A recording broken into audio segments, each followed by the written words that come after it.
ऐसी कौन सी चीज अपने ऊपर आपने वर्क की? एक तो मेरा कंटेंट शुरू करना was a very important step in my journey. I don't shy away from talking to people. I remember the 10-year-old Deepak and the 15-year-old Deepak who was a big time introvert. जो लोग public speaking से डरते हैं और उनको लगता है कि नहीं मेरा तो मजाक उड़ाएंगे लोग, लेट मी टेल यू, लोग मजाक उड़ाएंगे. As a creator your shelf life is very low. आज आपको लोग बड़ा सर पे चढ़ा के रखें, कल आपको ही गिरा देंगे. Content creation is the biggest form. सबको लगता है कि बहुत बहुत बढ़िया प्रोफेशन है, इजी मनी है, क्या ही करना है, कैमरा के सामने के बात ही तो करना है, मैं भी कर लूँगा. 3 महीने के बाद टिकते नहीं है लोग. 19 साल की उम्र में आपने स्टार्टअप शुरू किया. मेरे को इस बात से रिडिक्यूल किया जाता था कि तू ऑलरेडी खुद 19 इयर्स का है. How are you yourself focusing on education? किसी और को कैसे सिखाओगे जब तुम खुद सीखे नहीं हो? मैं बिजनेस स्टार्ट करना चाह रहा हूँ और मेरे को अपना रेवेन्यू 10 लाख से 1 करोड़ पर ईयर तक लेके जाना है. मैं किसी बिजनेस कोच को सुन लूँ जो बोलता है कि here is how you can make 100 crore और वो खुद 2.5 करोड़ कमा रहा है, तो मैं क्यों मानूं आपकी बात? जो एडवाइस आपको देते हैं वो आपके लिए नहीं है. Being in a field like content creation you are used to seeing comments from people. अरे तू तो इंटरप्ट करता है लोगों को, अरे तू ऐसे बात करता है, अरे तू you are rude to people, you don't know how to talk to people etcetera फलाना डिमका. मैं सबकी बात अगर सुनने बैठ गया, मैं सारा कमेंट अगर दिल पे लेके बैठ गया, then I'm sorry, content creation is not for me. ये बोलना बहुत इजी है कि पीपल ओपिनियंस से मैंने अपने आप को बाहर निकाल दिया, बट ये इजी नहीं है. सॉरी टू से, बट आज 18 साल का 20 साल का बच्चा भी एंग्जाइटी वर्ड 1-1 मिनट में बोलता है.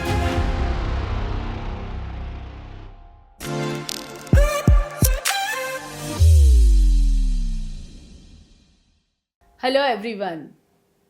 सो आज हम एक बहुत इंटरेस्टिंग पर्सनालिटी से मिलने वाले हैं. वो खुद पॉडकास्टर है, यंग है, बहुत सारे यंग यूथ आज के उनको फॉलो करते हैं. उनका खुद का पॉडकास्ट चैनल है द चिल आवर और उसमें बहुत इंटरेस्टिंग टॉपिक वो लेके आते हैं. आज वो हमारे साथ यहाँ पे है और as a public speaker, TED speaker, बहुत सारी चीज़ें आज हमने उनसे सीखी है, जानी है. और स्पेशली किस तरह आप पहले से ही अपने आप पे काम करके, आपको जो पसंद है वो करके अपनी लाइफ में आगे बढ़ सकते हैं एंड फोमो में न आते हुए भी आप किस तरह सक्सेसफुल हो सकते हैं, वो आज हम उनसे जानेंगे. तो आप बने रहिए और अगर आपको ये एपिसोड पसंद आता है आप इसे शेयर करें, सब्सक्राइब करें हमारी चैनल को और ज़्यादा से ज़्यादा लोगों तक पहुँचाएं, क्योंकि शायद किसी को इस एपिसोड की ज़रूरत हो और उनकी लाइफ में कम बदलाव लेके आए.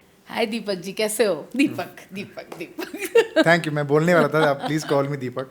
आई am very good Deepal ji. How are you? Good. Deepal and Deepak आज अच्छा बहुत इंटरेस्टिंग पॉडकास्ट करते हैं आज. अब मैंने आपके कुछ नॉट डिटेल में बट यस छोटे छोटे कुछ क्लिप्स देखे एंड यानी गेस्ट के अंदर तक जाके आप बराबर बातें निकलवा लेते हैं. हाँ जी, मतलब हम ट्राई करते हैं कि जितना ज़्यादा रेपिटेटिव कॉन्वर्सेशंस ना हो उतना बेटर है. बिकॉज हम जिस भी गेस्ट को बुलाते हैं, बिकॉज वो बहुत इंटरव्यूज कर चुके होते हैं, वो बहुत पॉडकास्ट ऑलरेडी कर चुके होते हैं.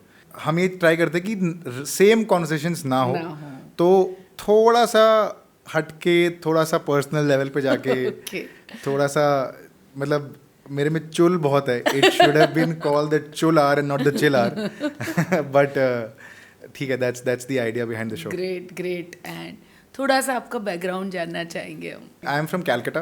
आई was born in Rajasthan. I am a proper Marwari from Rajasthan. We moved to Calcutta when I was 1 year old, and ever since my entire schooling, college, my initial work life, everything has been from Calcutta only.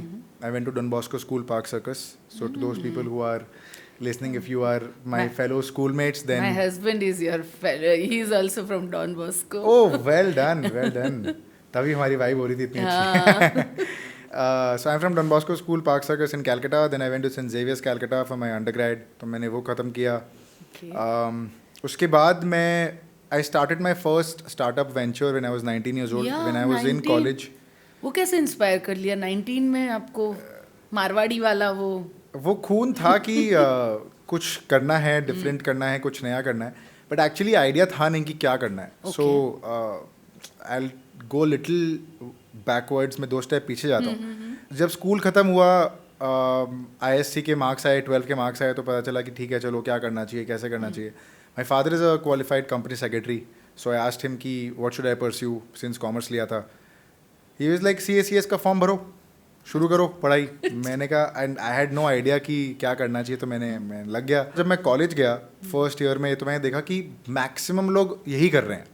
अच्छा. जो BCom कर रहा है उसके साथ साथ CA कर ही रहा है. कर ही रहा है. तो मैंने कहा कुछ तो फंडामेंटली गलत है. या तो वो इसलिए कर रहे हैं क्योंकि उनको करना है, वो बहुत कम परसेंटेज है.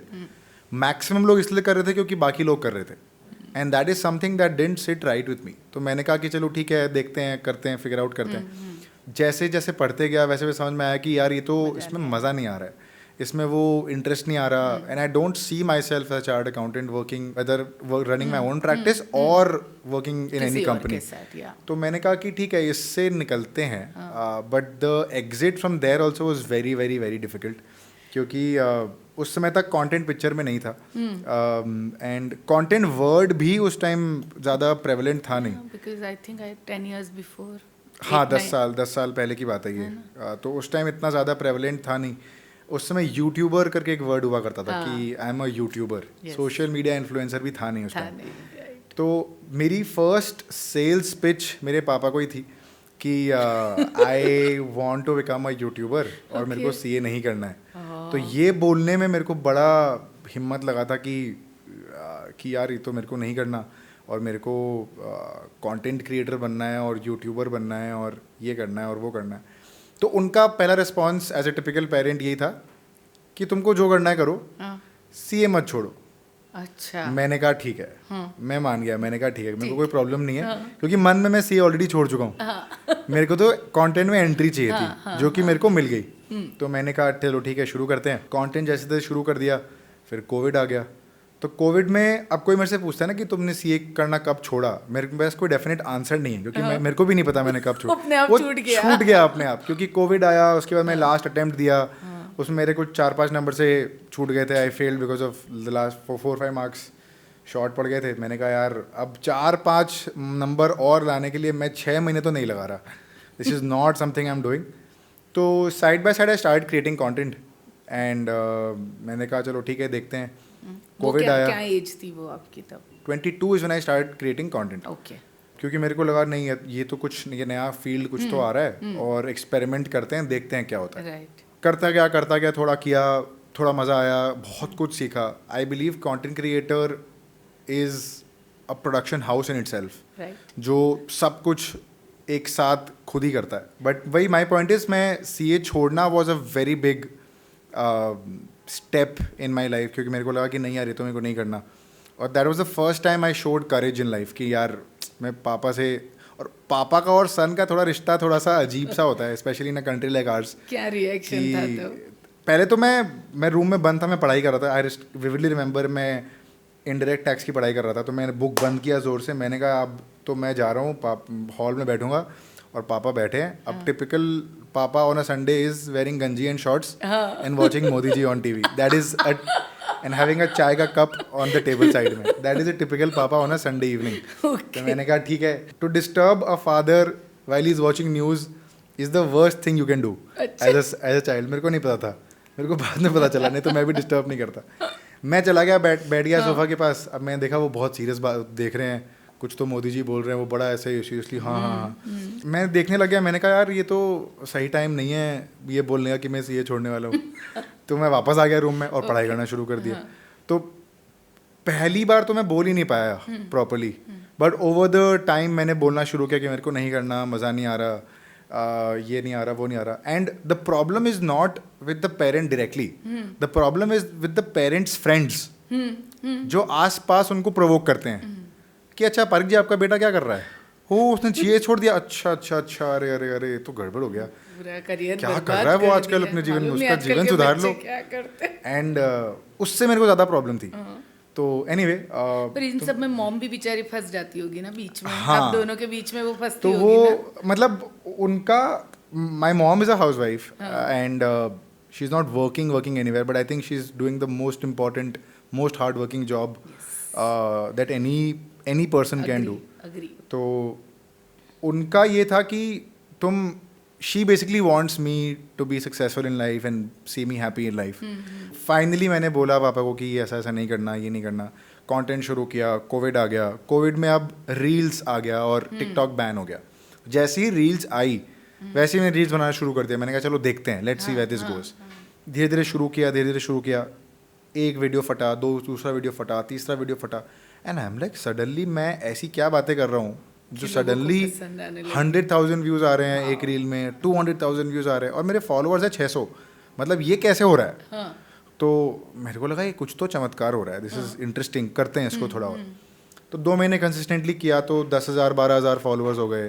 फिर और 2 महीने किया तो 50,000 फॉलोअर्स तक पहुंच गया। And I was like this is crazy, this is something, मतलब this is telling me something clearly, unlike CA जो मेरे को कुछ नहीं बोल रहा था। तो मैंने कहा ये तो कुछ कह रहा है, कुछ मैसेज आ रहा है, लेट्स रिसीव दैट मैसेज। तो मैं करता गया। कोविड आया, कोविड में सेकेंड वेव जब आया तब I applied for my masters. Okay. क्योंकि मेरे को बाहर का एजुकेशन बड़ा फैंसी करता था उस टाइम कि यार I want to be a part of an education system जो थोड़ा सा डिफरेंट हो than the Indian setup. School college India से हुआ है, आई वॉन्टेड मास्टर्स बाहर से हो। तो I applied to the UK, I got through Southampton business school.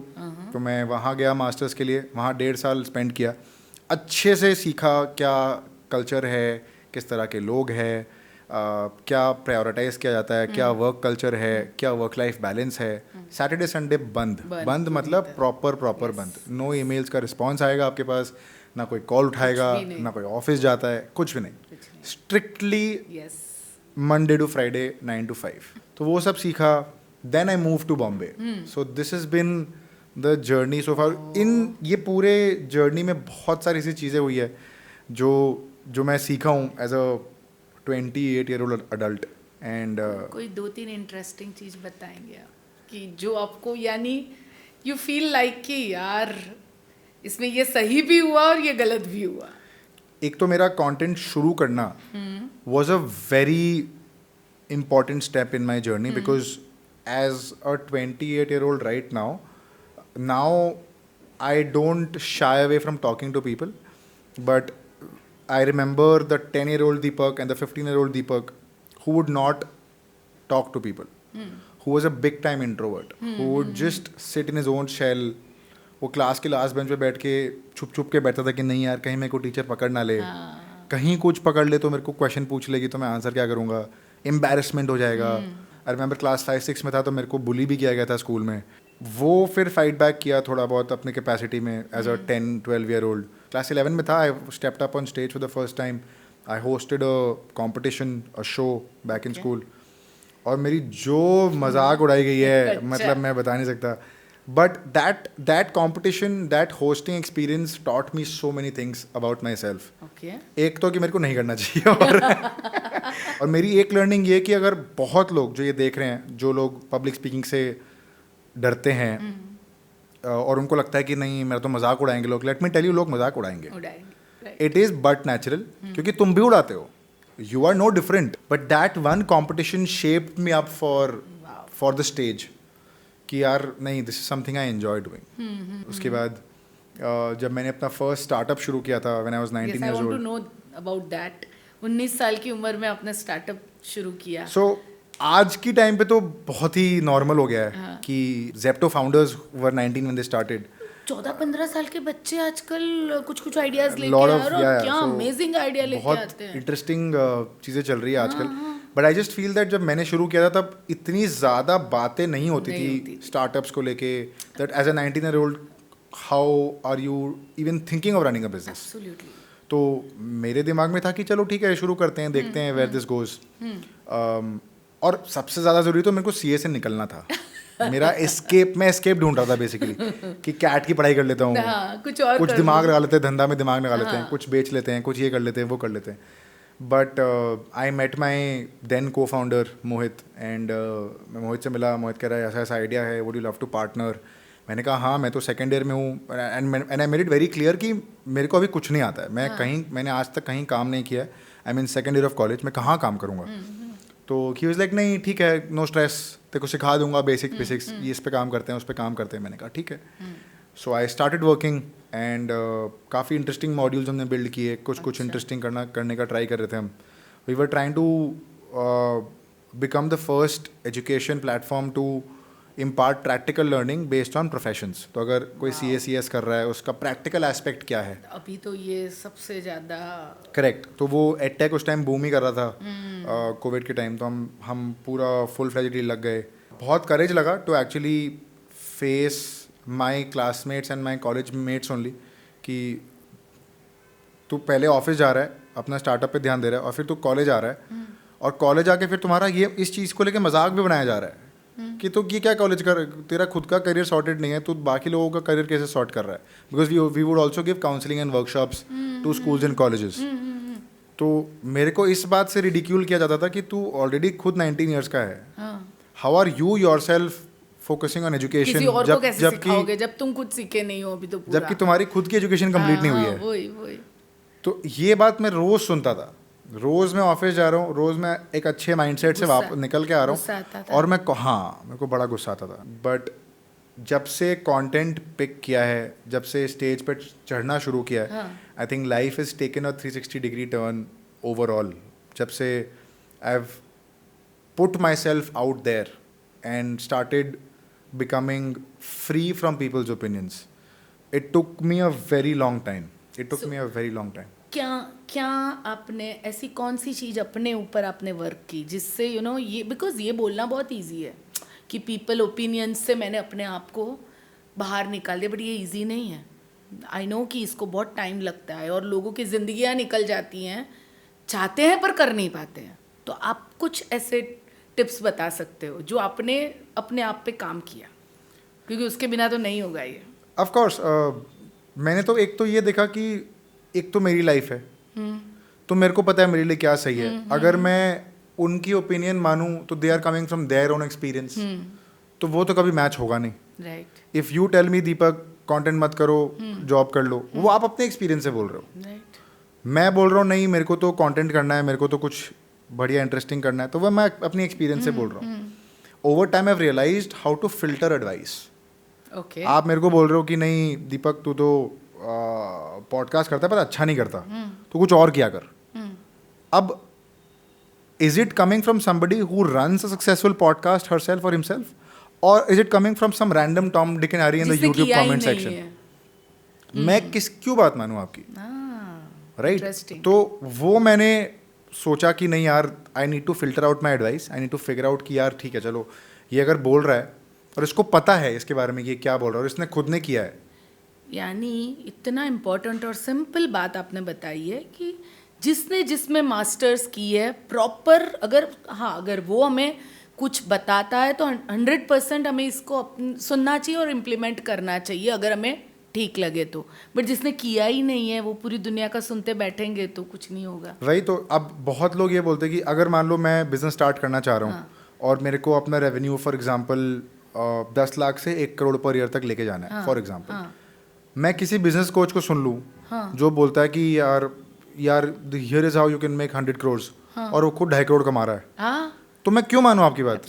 आप मेरे को अपना बुक्स ऑफ अकाउंट्स तो दिखाओ, आप मेरे को बताओ तो सही कि आपने ये कुछ तो फोड़ा है। आप मेरे को बोलो कि this is how you nail public speaking और आप खुद घर में बैठे रहते हो पूरे दिन, तो मैं आपकी बात क्यों मानूं? राइट। तो this is something I learned over time कि सब जो एडवाइस आपको देते हैं वो आपके लिए नहीं है।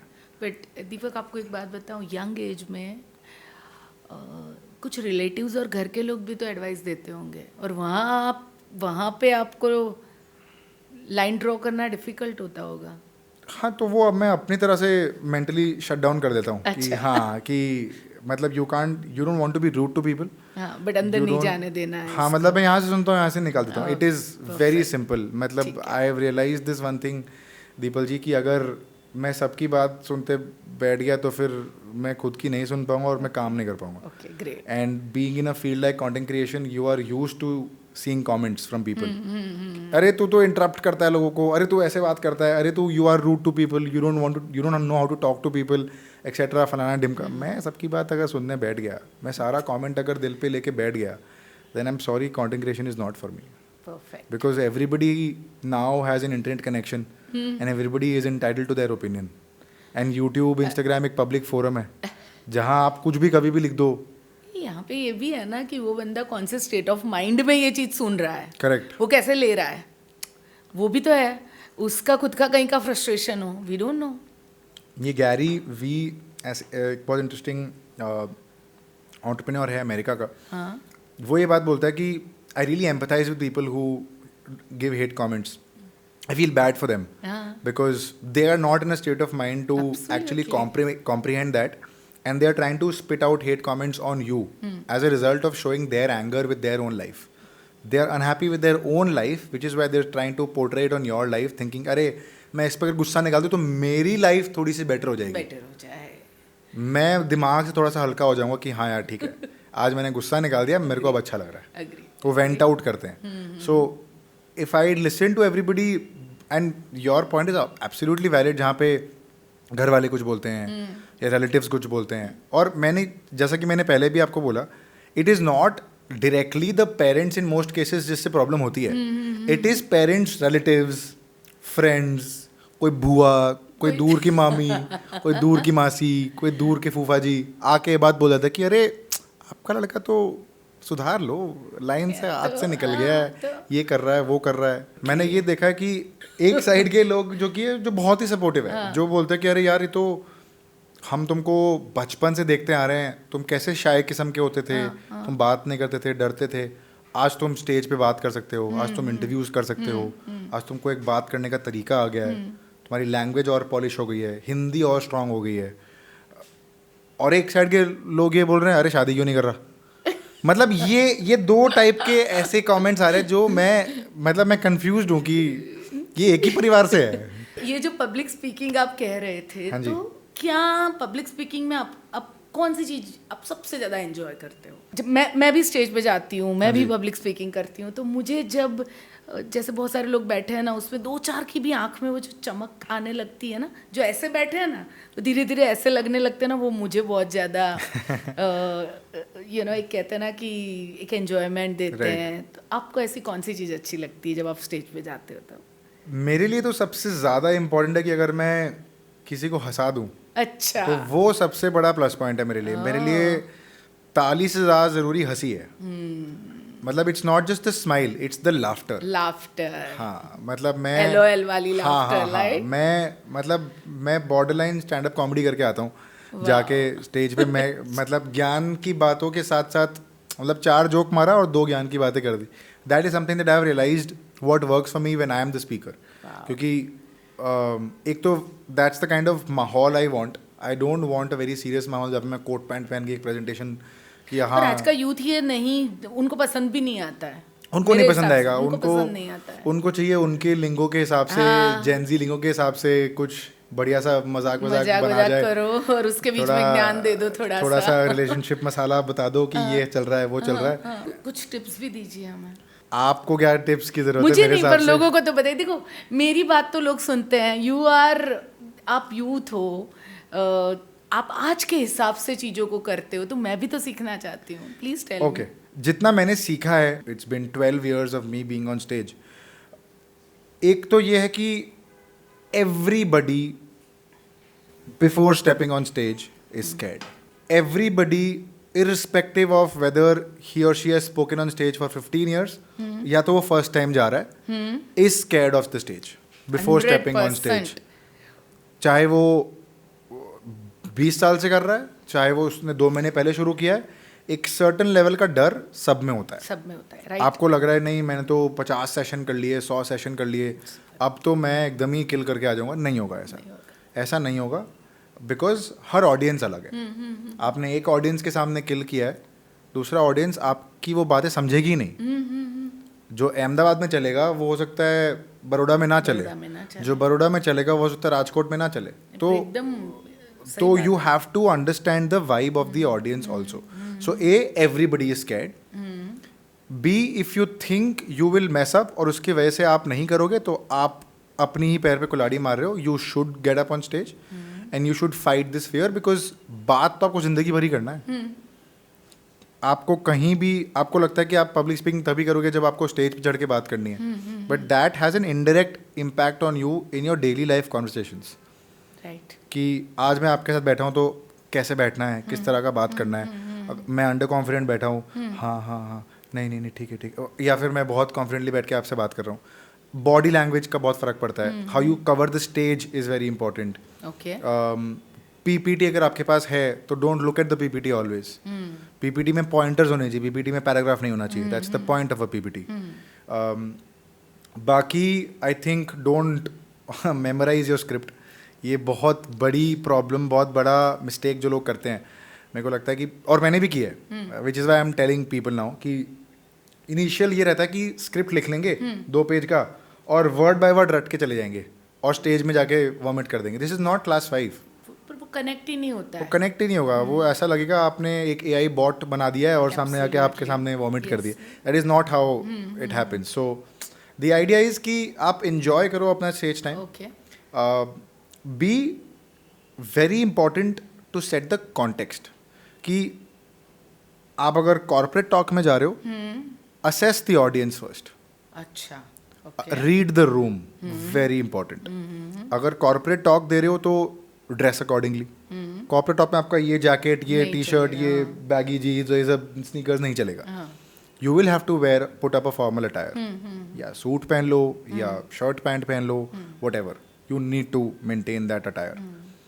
कॉलेज में जा रहे हो, चिल वाइब मेंटेन करो, मजाक मस्ती करो, because they will relate because of that. Right. Read the room. अगर आपका पर्सनैलिटी थोड़ा मजाकिया है, आप 2 जोक मारो, देखो वो कैसे ले रहे हैं. If they are not taking jokes seriously sportingly, तो आप मत मारो जोक्स. आप सीरियस रखो. अगर एक पर्टिकुलर टॉपिक को लंबा मत टानो, बोरिंग होने लग जाता है. Integrate pauses, very important. लोगों को ग्रैस्प होने दो कि आप क्या बोल रहे हो. आप कंटिन्यूसली ऐसे बोलते रहोगे, वो समझेगा ही नहीं. उसको टाइम दो समझने का. बीच में एक जोक मारो, माहौल लाइट करो, फिर से वापस सीरियस वाले जोन में आओ. So these are things I have tried to understand and also give examples from daily life activities. कोई अगर फिल्म आई है, it's a great ice breaker. हम नहीं Shahrukh fans. What's the first thing that comes to mind when I say Virat Kohli? A lot of men will say Anushka Sharma. कि Anushka Sharma, Anushka. So that's a great icebreaker. Okay. Start with that great icebreaker. कोई film आई है, कोई controversy हुआ, and ask the audience also. बहुत बार क्या होता है कि बुलाया आपको किसी और चीज़ के लिए जाता है, लेकिन अगर ऑडियंस को मज़ा आ रहा है ना ऐसी मस्ती में, तो audience eventually is the king. उनको ही सुनना है जो सुनना है. द थिंग इज कि भले थोड़ा आउटलाइन रेडी करके जाओ, बट अंदर जो भरना है ना, ज्यादातर वो माहौल देख के क्रिएट करोगे तो ज्यादा बेटर रहेगा. राइट. एब्सोल्युटली. मैंने तो एटलीस्ट मेरे लिए तो ये वर्क किया है. One of the easiest ways to start is in your family functions only, जहाँ पे आपको ऑडियंस गैदर करने का प्रेशर ही नहीं है. अच्छा. आपको गैदर करना नहीं है. मान लो घर में शादी है, किसी के कोई भी घर में दूर रिश्तेदार में शादी है, आप वॉलंटियर करो, बोलो मेरे को एंकर करना है, मेरे को होस्ट करना है. ना ऑडियंस इकट्ठा करने का प्रेशर. घर वाले ही हैं ज़्यादा से ज़्यादा, वो तो प्रोत्साहित ही करेंगे. वो बोलेंगे ठीक है, बढ़िया ही कर रहा है लड़का, ये तो लड़का अच्छा कर रहा है, अच्छा कर रहा है, ऐसा बोल के निकाल देंगे. खराब करेगा तो मुंह पे आपको कुछ बोलेगा नहीं. So that's absolutely fine by you. So that's a very good way to start. अभी अगला मेरा सवाल है कि ये जो भी जर्नी में बहुत सारे अप्स डाउन्स रहे होंगे, बिकॉज टोटली एक मारवाड़ी फैमिली जहाँ कंटेंट क्रिएशन जैसी बात ही नहीं होती है, वहाँ से सब क्रिएट करना, तो बहुत सारी आपको खुद को मेंटल भी चैलेंजेस आई होंगी. कैसे हैंडल किया आपने अपने आप को? यानी कभी अप्स होगा, कभी डाउन होगा, डर लगा होगा, एंग्जाइटी. और आजकल मैं जब आपके एज की थी तो एंग्जाइटी वर्ड मैं नहीं जानती थी, बट सॉरी टू से, बट आज 18 साल का 20 साल का बच्चा भी एंग्जाइटी वर्ड 1-1 मिनट में बोलता है. तो आपको भी तो आई होगी ना इतने में. बिल्कुल. क्या किया और कैसे हैंडल किया इस चीज़ों को? Firstly Deepal ji, thank you for asking that question. I think mental health जैसे टॉपिक्स पे, thanks to now and this generation and social media, आजकल बातें हो पा रही है इन सब के बारे में. हम बहुत सारे वर्ड्स बहुत लूजली यूज़ कर लेते हैं. Depression, anxiety, panic attack. I am very depressed. नहीं यार, you are not depressed. There is a clinical term for it. You are not depressed. Look up depression. It's much deeper than how loosely you are using it. But coming to your question, there have been a lot of lows, more lows than highs in my journey so far. I can understand this हाँ. कि बहुत lows हाँ, होंगे. क्योंकि एक तो convincing your family to let you do something that they have not seen And don't- enough of and not don't know believe. of and don't believe is very different, and I don't blame the family here. अगर मेरे को आके कोई बोलेगा कि नहीं यार मेरे को ये करने दे, जिसके बारे में मेरे को आइडिया ही नहीं है, आप कैसे कुछ बोल दोगे कि हाँ ठीक है कर ले. उतना फेथ होना भी बहुत ज़रूरी है. बट तो वो बहुत बड़ा लंबा टास्क था कि यार कैसे कन्विंस किया जाए, कैसे किया जाए. Then starting something new, so new as content creation back when I started when I was 22, which is, and I'm 28, so 6 years back, was very different because डर लगता था कि वीडियोस कैसा बनाया जाए, लोग मजाक उड़ाएंगे. पहला वीडियो पे हेट कमेंट आ गया था. मेरे स्कूल के जूनियर ने एक लंबा पोस्ट लिखा था फेसबुक पे मेरा प्रोफाइल शेयर करके कि ये तो बकवास कर रहा है, ये कर रहा है, वो कर रहा है. And I did not pay lot of attention to it till the point one of my classmates called me and said कि फेसबुक चेक कर, तेरे बारे में बहुत उल्टा सीधा लोग बोल रहे हैं. और मैंने चेक किया और मेरी उस रात की नींद उड़ गई थी. होगी. मेरा ख़राब हो गया था पूरा माहौल. मैंने कहा यार ये मैंने तो पहला वीडियो डाला है ऐसा बोल और दिया. पहला वीडियो में ही बकवास आ गया तो मैं कैसे बनाऊंगा. तो जैसे तैसे I picked myself from there. I was 22. मैं इतना भी कोई छोटा नहीं था, but I sort of that was my first encounter with public hate. तो मेरे को ही पता नहीं था how to deal with it. तो जैसे जैसे I picked myself, I was like चलो ठीक है करते हैं. कॉन्टेंट में पहला 2 साल 2.5 साल कुछ नहीं था. देवर 50 व्यूज़ 40 व्यूज़. मतलब इतना मेहनत करके हम वीडियो बना रहे हैं, स्क्रिप्ट कर रहे हैं, एडिट कर रहे हैं, शूट कर रहे हैं, और पोस्ट करो तो कुछ आ ही नहीं रहा, कोई देख ही नहीं रहा. And I want to talk about this because content creation is a very lonely business. It is a very lonely business. What people see on the outside is fancy Instagram posts, और ये बंदा ये कपड़े पहन रहा है, ये घड़ी पहन रहा है, ये जूता पहन रहा है, ये गाड़ी चला रहा है, ये ट्रैवल कर रहा है, इस कंट्री घूम रहा है, स्कूबा डाइव कर रहा है, ये यू नो स्काई डाइव कर रहा है. What people don't see is we cry at 3 o'clock in the morning thinking कि अगर मेरी ये वीडियो नहीं चली, my life is at stake. Because it's my work, it's my profession. If this doesn't work, what am I supposed to do? What next? And till when do I try? As a creator, your shelf life is very low. आज आपको लोग बड़ा sir पे चढ़ा के रखें कि नहीं दीपक तो बढ़िया है, ये है वो है, कल आपको ही गिरा देंगे. याद भी नहीं करेंगे. तो it's human nature, right? So what people don't see is your 3 a.m. breakdowns, you not being able to cope up with stress, you not being able to cope up with anxiety, you feeling low because one of your videos did not work, you feeling low because some Tom, Dick and Harry on the internet wrote some absolute nonsense under your post. So how do you deal with it? आपको पता ही नहीं है. School में ये emotion को deal कैसे करना है वो सिखाया ही नहीं गया. रियल लाइफ में भी सिखाया नहीं गया, घर पे भी सिखाया नहीं गया, ना बाहर सिखाया गया. How do you deal with it? कोई है ही नहीं स्ट्रक्चर. एज अ रिजल्ट आप लो हो जाते हो एंड यू आर लाइक नहीं मेरे को तो नहीं करना. And you take an extreme step. या तो आप सोचते हो कि नहीं मैं तो I will resort to some substance और अब्यूज़ और व्हाटएवर, या तो आप एक्सट्रीम स्टेप लेते हो कि मेरे को तो करना ही नहीं, आई विल क्विट. दोनों जगह पे लूज ही कर रहे हो. दोनों जगह पे लूज ही कर रहे हो. बट वो बंदा क्या करे फिर, क्योंकि हेल्प ही नहीं है कुछ.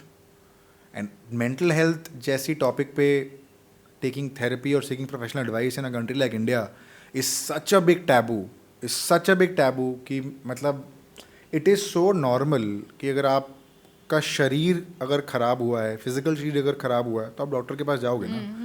तो अगर दिमाग ठीक जगह पे नहीं काम कर रहा तो आप प्लीज़ जाओ ना डॉक्टर के पास, बात करो ना. बिकॉज ही और she is a clinical expert who will treat you with something और एटलीस्ट विल टेल यू कि ये प्रॉब्लम है. आप तो अपने हिसाब से कर रहे हो. इंडिया में क्या है, डिसमिस कर देते प्रॉब्लम को. अरे ये सब कुछ नहीं है, आजकल के चोचले हैं, ये सब कुछ नहीं होता. हमारे ज़माने में हम तो पहाड़ क्रॉस करके भी, good for you, very happy for you. But if you dismiss this for us as kids की नहीं ये तो बकवास है, because that kid has grown up with social media. नहीं, एंड थिंग्स आर चेंज. यानी पेरेंट्स, मैं भी पेरेंट हूँ एंड तो मुझे जो लग रहा है ना बदल गई है चीज़ें. पहले ये वाला 30 सेकेंड रील वाला ज़माना नहीं था. पहले इतना कंपटीशन नहीं था, इतने स्टार्टअप नहीं थे. पहले के ज़माने में इतने सारे एक्सपेक्टेशंस नहीं थे. पढ़ते थे जितने लोग, नौकरियां भी मिल जाती थी। आज इतने लोग पढ़ते हैं, उनको नौकरियां अवेलेबल नहीं है। तो इस टाइम पे जो बच्चे भी हैं ना, वो उनको भी सपोर्ट की ज़रूरत है।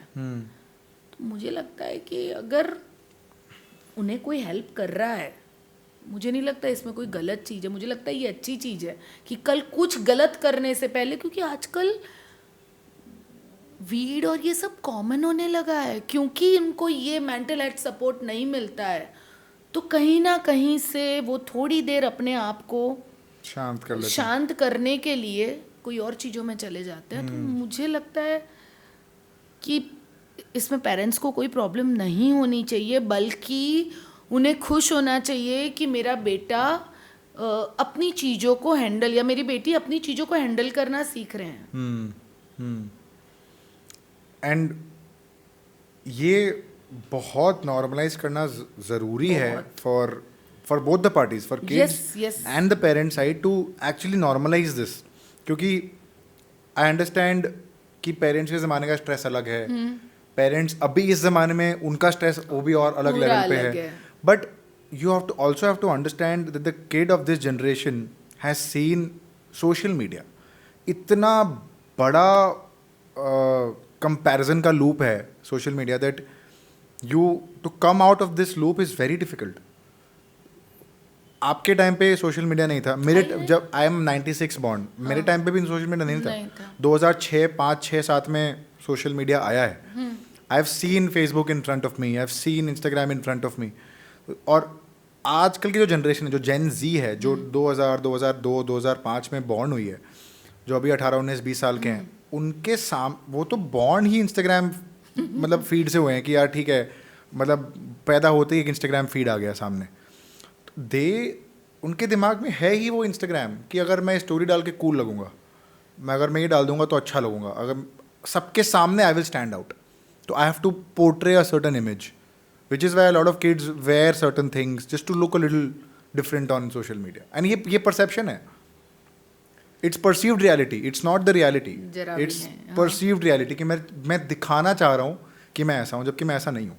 तो उससे क्या मेंटल इफेक्ट होती है, क्या डिस्टर्बेंस आता है उनकी लाइफ में? फोमो है, फियर ऑफ मिसिंग आउट। लोग इसी चक्कर में बहुत सारी चीज़ें कर रहे हैं जो उनको करना भी नहीं है।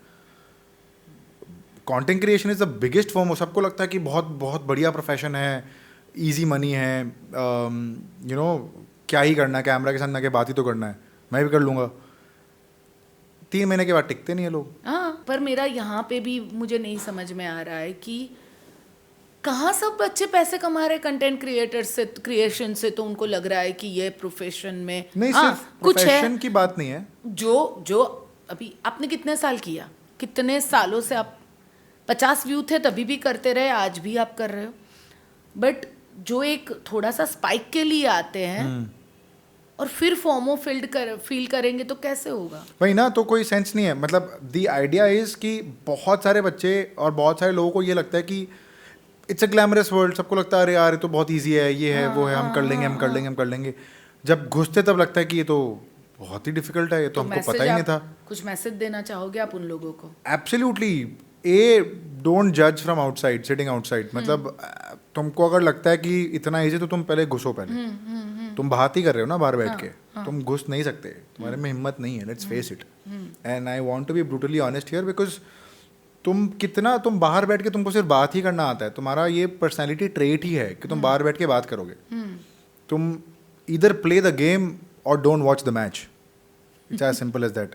तुम दोनों नहीं कर सकते। तुम मैच देखोगे और बोलोगे अरे सचिन को तो ऐसे खेलना चाहिए था यार, तुम खेलो ना भाई। हमारी आदत है वो, एंड मेरी भी है। मैं भी बोलता हूँ अरे विराट को तो ऐसे खेलना चाहिए था, विराट ऐसे कैसे आउट हो गया? He knows what he's doing. मैं भी मेरे हस्बैंड के बाजू में कार में बैठी हूँ, अरे थोड़ा ऐसे ले लेते, थोड़ा ऐसा ले लेते। उसको पता है वो क्या चला रहा है। ड्राइव करना आता नहीं है तो भी यू नो तो दैट इज द आइडिया कि उसको पता है वो क्या कर रहा है। give him or her that space. उसको पता है वो कर लेगा। But just the fact that everything is built out of FOMO, everything is built out of कि नहीं वो कर रहा है तो भी मेरे को करना है। And just to look cool among friends, just to look cool among people कि वो इसने डेनिम जैकेट ली अब मेरे को भी चाहिए, कि नाइकी के स्नीकर्स पहनता है मेरे को भी चाहिए। उसको घंटा नहीं पता कुछ नाइकी स्नीकर्स कितने के आते हैं, क्या फ़ायदा है, नहीं है, ये है वो है, उसको बस चाहिए क्योंकि बाकी लोग कर रहे हैं. Okay. And that creates a sense of void in that person. मैं देखता हूँ एक क्रिएटर को जो इंडोनेशिया घूम रहा है, जो यूएस घूम रहा है, जो यूरोप घूम रहा है, मेरे को लगता है यार ये मेरी लाइफ, मैं क्या कर रहा हूँ लाइफ में. मैं बॉम्बे के एक कोने में बैठ के अपना काम कर रहा हूँ, हर दिन काम करता है, तो बाहर निकलता हूँ, कॉफ़ी पीता हूँ, वापस जाके काम कर रहा हूँ. इसको देखो. ड्रीम बनाते हैं लोग. हाँ. ठीक है. सो उनको लगता है ये सब ड्रीम पूरे हो जाएंगे, उसके लिए भी तो कुछ करना पड़ता है ना. Correct correct correct.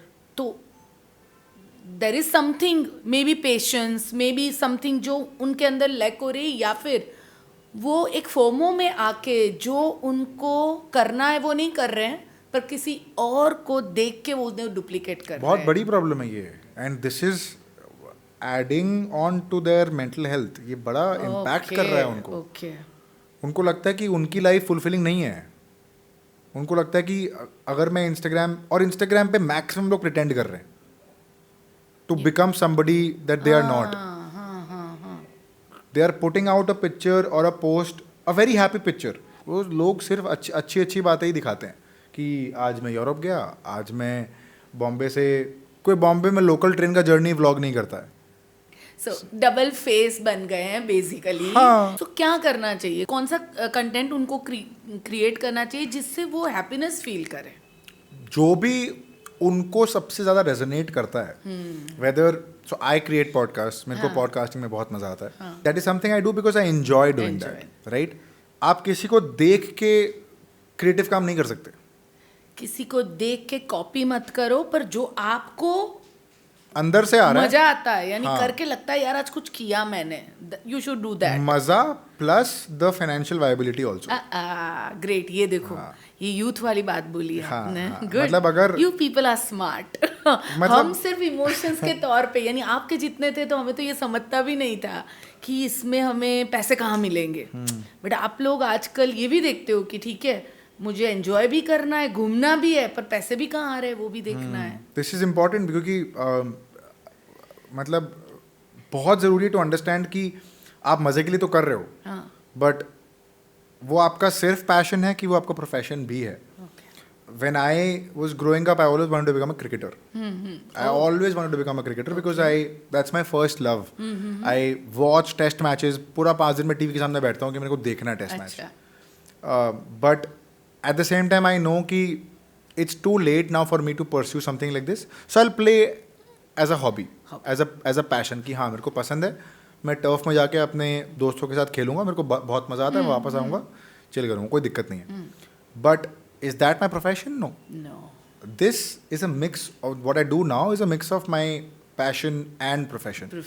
So when your passion becomes your profession and ultimately starts yielding money, that's the sweet spot. Great. And I always say one thing to people is confidence comes from the progress you make. If you don't make progress, you will not be confident. आज अगर आप 100 video बना रहे हो और सब में 100 views है, तो आप क्या करोगे उस कॉन्फिडेंस कहाँ है? कुछ नहीं. आपको 101वां वीडियो बनाने का कॉन्फिडेंस ही नहीं आएगा. बट 100 वीडियो में मान लो 50 मिलियन व्यूज़ है टोटल, तो आपको लग रहा है ना आपको कुछ उखाड़ा है, कुछ तो किया है, कुछ तो क्रेजी कर दिया है. मतलब ऑडियंस देख रही है, मज़ा आ रहा है, पैसे भी मिल रहे हैं, तो वाई नॉट. मेरा जो एक नेक्स्ट क्वेश्चन है, ब्रांड. राइट. आजकल ये वर्ड बहुत यूज़ किया जाता है, पहले ऐसा कुछ नहीं था. ब्रांड यानी कि ठीक है कोई शॉप या कोई कंपनी है तो उसकी टाटा ब्रांड बन गई, रिलायंस ब्रांड बन गई. आजकल इंसान ब्रांड बनने लगा है और उसके अराउंड में सब कुछ होने लगा है. तो आप उसको कितना इम्पोर्टेंस देते हो? बहुत ज़्यादा ज़रूरी हो गया आज के ज़माने में. This is typically called personal branding. और अगर मैं पर्सनल ब्रांडिंग के बारे में बोलूँ, what is personal branding? It's very simple. Say if I say Virat Kohli for example, what's the first thing that comes to mind when I say Virat Kohli? अगर मैं आपसे पूछूं, आपके दिमाग में क्रिकेटर आता है, कोई बोलेगा कैप्टन, कोई बोलेगा अनुष्का शर्मा, कोई बोलेगा पूमा का एम्बेसडर, कोई कुछ और बोलेगा, कोई कुछ और बोलेगा. तो all this are attributes of Virat Kohli being a personal brand, right? Very similarly, what's the first thing that comes to mind when I say your name, when I say my name? पहला चीज़ क्या आता है? That is your personal branding in his eye. तो अगर मैं दीपक बोलूँ तो बहुत लोग बोलेंगे क्रिएटर, मेरे दोस्त हो सकता है बोले कंजूस, मेरे पेरेंट्स हो सकता है बोले निकम्मा, या मेरे कुछ और लोग बोले कि creator, podcaster, passionate for entrepreneur, passionate for public speaking, passionate for the stage, passionate for comedy, etcetera etcetera. But that is your personal brand in his और हर आई. सो राइट नाउ बहुत ज़्यादा ज़रूरी हो गया है to understand and build your brand and then maybe build a product और a service in your name. क्योंकि आपने डिस्ट्रीब्यूशन बना ली, आप कंटेंट क्रिएशन करना शुरू करो, आपकी एक सर्टेन नंबर ऑफ फॉलोइंग हो गई. अब आप जहाँ भी जाओगे, रास्ते में जा रहे हो, आपको लोग रिकग्नाइज कर रहे हैं, तो वो आपकी ब्रांड हो गई. धीरे धीरे कम्युनिटी बढ़ती रहती है. 10,000 से 20,000, 20,000 से 50,000, 50,000 से 5 लाख, 5 लाख से 10 लाख, 10 से 20, 50, 100 एक्सेट्रा. अब आपकी इतनी स्ट्रॉन्ग फॉलोइंग है सिर्फ आपके ऊपर. समझ रहे हो? आपके नाम पे इतनी स्ट्रॉन्ग फॉलोइंग है. इससे आप, अब इसका सबसे बड़ा कॉन ये है कि it is highly dependent on you. जिस दिन आप इस दुनिया में चले गए, उस दिन वो ब्रांड खत्म. तो you need to institutionalise this. Okay, तो पहले इंस्टीट्यूशन से ब्रांड आती थी, अभी ब्रांड, पर्सनल ब्रांड से इंस्टीट्यूशन करेक्ट बनता है. मैं सही समझी हूँ? Correct. Okay. So the idea is आप शुरू करो पर्सनल ब्रांडिंग, उसके बेसिस पे आप अपना कम्युनिटी को एनलार्ज करते रहो, बढ़ाते रहो. 10 से 20, 50, 100 जो मैंने बोला. जैसे जैसे कम्युनिटी बढ़ रही है वैसे वैसे आप और लोगों को जोड़ते रहो धीरे धीरे करके. And then start selling a service. आप एक इंस्टाग्राम स्टोरी डालोगे, 50 लोग वो सर्विस लेने के लिए रेडी रहेंगे, because you have given that value to them for free. Content तो फ्री में दे रहा है, कोई आपको पैसा तो नहीं दे रहा देखने के लिए, बट आप फ्री में प्रोवाइड कर रहे हो. अब जैसे जैसे आपने फ्री में प्रोवाइड करते गए आप, तब आपको उसके after that point is when people start paying you for what you are charging for. मान लो मैं बुक लॉन्च करता हूँ, there will be 500 people who will be standing first in the line to buy your book. It's called the 1,000 super fans concept. But वो 1,000 super fans होने के लिए आपके पास 5 लाख 10 लाख की कम्युनिटी होनी पड़ेगी. 1,000 लोगों के सुपर फैंस का मतलब ये नहीं कि आप 1,000 लोगों की कम्युनिटी, 1,000 लोगों की सुपर फैंस. ऐसा नहीं होगा. कुछ तो ऐसे ही आते होंगे, कुछ तो ऐसे आते हैं घूमते फिरते कि हाँ चलो विंडो शॉपिंग करते हैं ना लोग, कि हाँ ठीक है अरे अच्छा लगा, हाँ ठीक है बढ़िया, दूर से देख के निकल गए. वो होता है. बट वो 1,000 super fans is when you have a community of 5-10 lakh people. Okay. And those 1,000 people are your एकदम कट्टर fans. First वाला like. कि आप बुक लॉन्च करो वो बुक खरीद लेंगे, आप कोर्स लॉन्च करो वो कोर्स खरीद लेंगे, आप एक मीटअप करो लोग आ जाएंगे आपसे मिलने, कोई प्रोडक्ट आप बताओ, कोई प्रोडक्ट तो बेचो खरीद लेंगे. बोलो कि मैं फिजिकल मीटअप कर रहा हूँ, पॉडकास्ट कर रहा हूँ ओपन में, 1,000 लोग देखने आ जाएंगे आपको. अच्छा. आप बोलो कि मैं मॉल में आ रहा हूँ, मॉल में आ जाएंगे आपसे मिलने. मतलब आप बोलो और वो है. And right now celebrities are becoming content creators. Yes. And creators are becoming celebrities. Absolutely. Because of easy access. Celebrities का access नहीं है हर common इंसान के पास. मैं शाहरुख खान को DM नहीं करके नहीं बोल सकता कि सर आप आ जाओ मेरे podcast. That access I don't have. But if a random Tom, Dick and Harry on the internet can DM me and saying कि भाई आपका वीडियो अच्छा लगा, मजा आया, I will reply and say thank you. Because मेरे को भी अच्छा लग रहा है. Absolutely. सो पर्सनल ब्रांडिंग का इम्पोर्टेंस बहुत बड़ा है. सो दीपक, आप मुझे ये बताओ, पब्लिक स्पीकर हो आप, तो मोटिवेशन का मतलब क्या है आपके लिए? मैम मोटिवेशन तो मेरे लिए वर्क नहीं करती है. मेरे को तो मतलब अगर मैं एक सेशन में अटेंड करने जाऊँ और एक मोटिवेशनल स्पीकर आया हुआ है जो ऐसे बहुत हाई पिच में बात कर रहा है कि अरे दोस्तों आप ये कीजिए, आप वो कीजिए, पहले तो मैं डर जाऊंगा कि इसको क्या हो गया है, इसको थोड़ा पानी वानी पिलाओ, इसको थोड़ा नॉर्मल करो. और दूसरा मेरे को लगता है कि अगर आप जब तक आप मेरी प्रॉब्लम की नस तक नहीं पहुंच पाए हो ना, तब तक मेरे को लगता है कि ये वेस्ट ही है मेरे लिए. सो बहुत बार, and I am not trying to tell you that motivational speakers are not doing a good job. Absolutely they are doing a fantastic job, because बहुत लोग अपने लोएस्ट पॉइंट से उठे भी हैं because of motivational speaker. So kudos to you and a lot of other speakers who do a good job with it. But it's just that मेरे लिए अगर से लाइक अ थेरेपी सेशन और से अ friend who sits down with me and tells me कि सुन ना क्या हुआ, बता ना, बोल ना क्या प्रॉब्लम है, ये प्रॉब्लम है, चलो ठीक है इसको इस तरह से हैंडल करते हैं. That will work better than a motivational session of sorts. Okay, youth के हिसाब से या आज के जनरेशन में सक्सेस का मतलब क्या है? I think it would be a very evolved version of myself from say 5 years back or say like 3 years back. अगर मैं 5 साल पहले भी वही कर रहा था, 3 साल पहले भी वही कर रहा था, and by वही कर रहा था I don't mean the level of work. It can also be a mental stimulation. Even It can personal also growth be भी हो personal सकता है। growth. It could be an emotional stimulation. कि यार मैं तो पहले तो बहुत जल्दी गुस्सा हो जाता था, अब मैं थोड़ा शांत स्वभाव का हो गया.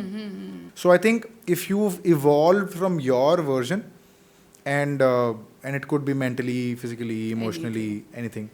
I think that obviously I would consider कि हाँ यार कुछ तो बढ़िया ग्रोथ हुआ है. Absolutely. So basically Tony Robinson हमेशा अपने हर सेशन में कहते हैं कि ग्रोथ एक ऐसी चीज़ है ना जो हमारा हार्ट क्रेव करता है, और वो ग्रोथ किसी में भी हो सकता है. तो ये आपने बहुत ब्यूटीफुल वे से कहा कि मैं किसी और से कंपैरिजन नहीं करना चाहता हूँ, बट अपने आप से ही मैं कंपेयर करना चाहता हूँ. May be emotionally, may be professionally, may be you know in any area of life. आपने लास्ट 2 साल 1 ईयर से पहले कितना ग्रो किया? और वो मतलब कंपैरिजन बहुत ही नॉर्मल चीज़ है. आई थिंक बाय डिफ़ॉल्ट हमारी ह्यूमन टेंडेंसी है to compare ourselves to people कि वो ये तो ऐसे कर रहा है, मैं क्यों नहीं कर रहा, ये तो ऐसे कर रहा है, मैं तो क्यों नहीं कर रहा. ये बहुत नॉर्मल टेंडेंसी है and everybody does it. Spirituality में बिलीव करते हो? जी बिल्कुल करता हूँ. किस हिसाब से स्पिरिचुअलिटी को देखते हो आप? I believe there is a higher power. मेरे को लगता है कि भगवान है नहीं है वो तो एक बहुत ही डिफरेंट लाइन ऑफ कॉन्वर्सेशन है. क्योंकि बहुत लोग बोलते हैं कि मैंने तो I only believe what I see, but क्या आपने हवा को देखा है? आपने बहुत सारी चीज़ नहीं देखते हो बट आप फील करते हो, right? You feel a certain vibration. क्या आपने एनर्जी को देखा है? नहीं देखा है, आप वो फील करते हो, right? So what you feel is also what you can believe in, right? And I believe that there is a higher power. मेरे को लगता है कि and I believe in Hanuman ji. मतलब मैं हनुमान भक्त हूँ. मैंने ये टैटू भी कराया था 1.5-2 साल पहले. हनुमान जी का गदा को लिखवाया था कि हाँ यार this gives me a lot of power. और मेरे को लगता है कि एक हायर पावर है जो चीज़ें रन कर रहा है, and your faith will determine your spirituality. आप कितना फेथ, कितनी श्रद्धा रखते हो उसमें, उससे फ़र्क पड़ता है. But I believe there is a spiritual power, there is a super power जो है और आपको गाइड कर रहा है कहीं ना कहीं, किसी न किसी तरह से. वही मैं नेक्स्ट पूछने वाली थी कि क्या कभी कोई ऐसी सिचुएशन आई जब आपको लगा कि किसी ने आके तो मुझे समेटा, मैं उसे देख नहीं पा रहा हूँ बट किसी ने तो मुझे आके समेट लिया? ऐसा कोई इंसिडेंस हुआ है? मतलब आई थिंक कहीं ना कहीं वो गट फीलिंग आ जाती है कि शिट यार ये तो नहीं करना चाहिए, और मैंने नहीं किया और उससे थोड़ा सा बच गया कि हाँ यार थैंक गॉड मैं वो नहीं किया. या maybe picking up content creation was a sign from God कि कर ले. Leaving C maybe was a sign from God कि छोड़ दे, नहीं हो रहा था छोड़ दे, सही टाइम पे निकल जा. फाइनल में आके छोड़ेगा तो और डिफिकल्टी होगी, लोग और बोलेंगे कि फाइनल में आके छोड़ दिया तो एक पेपर बाकी था, कर लेता. And I see these signs so many times. Great. अगर थोड़ी सी इंजरी होती तो मैं उससे खुश होता हूँ कि पूरा पैर टूट सकता था. Absolutely. तब क्या होता? तब तो मैं फिर जिंदगी भर अपाहिज हो जाता. तो I believe that I try to see the positive in a lot of things. Okay. But sometimes negativity भी क्रीप इन कर जाती है कि यार ठीक है चलो चीज़ें नहीं वर्क कर रही है, maybe I am trying my best, maybe it's not working out, maybe it's working out, but ठीक है that's part and parcel of life. उसका तो टाइमिंग को कोई जज नहीं कर सकता है, पर गीता में तो मेरे एक्सपीरियंस से मैं कहती हूँ कि जितनी भी मेहनत करते हैं ना, अगर वो दिल से की हुई मेहनत है कभी खाली नहीं जाती. Correct. ये मेरा इतने सालों का एक्सपीरियंस है. बीज भले हम यहाँ बोएंगे ना, कहीं और से वो ट्री निकल के आएगा जहाँ हमने बीज बोया ही नहीं था. Correct. और यहाँ का ट्री नहीं निकला तो वी फील कि यार मैं फेल हो गया लाइफ में, बट वो यहाँ से वहाँ निकला है. Correct. I believe that hard work तो वेस्ट नहीं होती है. और मेरे हिसाब से जाती. गीता में भी लिखा है कि किस्मत से ज़्यादा और समय से पहले ना कभी किसी को मिला है right. और ना कभी किसी को मिलेगा। मेडिटेशन करते हैं? नहीं, मेडिटेशन मेरे लिए वर्क नहीं करती, मेरे लिए बहुत ही काउंटर प्रोडक्टिव है। ओके, तो आप क्या करते हो अपने आप को शांत करने के लिए या फिर बैलेंस करने के लिए? बेसिकली मैं बैठता हूँ, मैं गाने सुनता हूँ। अच्छा, म्यूजिक, शांति से गाने सुनता हूँ। Sports is something that gives me a lot of, मतलब it's funny that sports gives you peace. आप स्कूबा डाइवर भी हो ना? हाँ जी, मैंने I am a certified beginner level scuba diver. Okay, 18 meters तक मैं ओपन वाटर कर सकता हूँ, विच इज़ 50 फीट। तो 50 फीट तक मैं I can go without a trainer under water. तो वो है। फिर badminton I play very actively, cricket I play very actively. तो it's funny how a sporting activity which is involves a lot of movement can give you peace. Because वो movement में आपकी पूरी energy जो है ना वो Correct. पूरी, and I think that is therapy for you. या that is absolutely therapy Right. For me. मतलब मेरे को तो मैं बहुत शांत हो जाता हूँ जब मैं like I and I am very competitive when I am playing. Wow. So I don't want to lose a game and if I am playing a team sport, हाँ, तो मैं तो चढ़ जाता हूँ कि अरे यार जीतो भाई, क्या कर रहे हो, ऐसे कैसे तुम जीतने दे वो रहे हो जो यार। चैलेंज मिलती है उससे हाँ, बड़ा मैं बोल रहा हूँ, मजा जीतो आता भाई, है। वो ऐसे कैसे विकेट ले जाएगा, हम भी लेंगे यार विकेट, हम भी छक्का मारेंगे। तो I am very competitive, but हाँ, that for me is therapy. Great, बहुत अच्छा लगा दीपक आपसे बात करके। Absolutely, likewise, thank you so much. And you know, I आपसे बात करके आई फील लाइक कि आज का यूथ क्या सोचता है, और आप एक्चुअली मैं भी यूथ ही हूँ, बट बिल्कुल। देन ऑल्सो सोच में ये जब तक ये कॉम्बिनेशन नहीं होगा कि आप क्या सोचोगे और हम क्या सोचेंगे, जब ये एक दूसरे को समझ नहीं पाएंगे ना, तब तक शायद बहुत सारे कॉन्फ्लिक्ट्स और बहुत सारा कंफ्यूजन चलता रहेगा। Correct, तो correct. मे बी ये पॉडकास्ट के थ्रू बहुत सारे घरों में कुछ और नए I hope मैसेजेस so. पहुंचे। I hope so. है ना?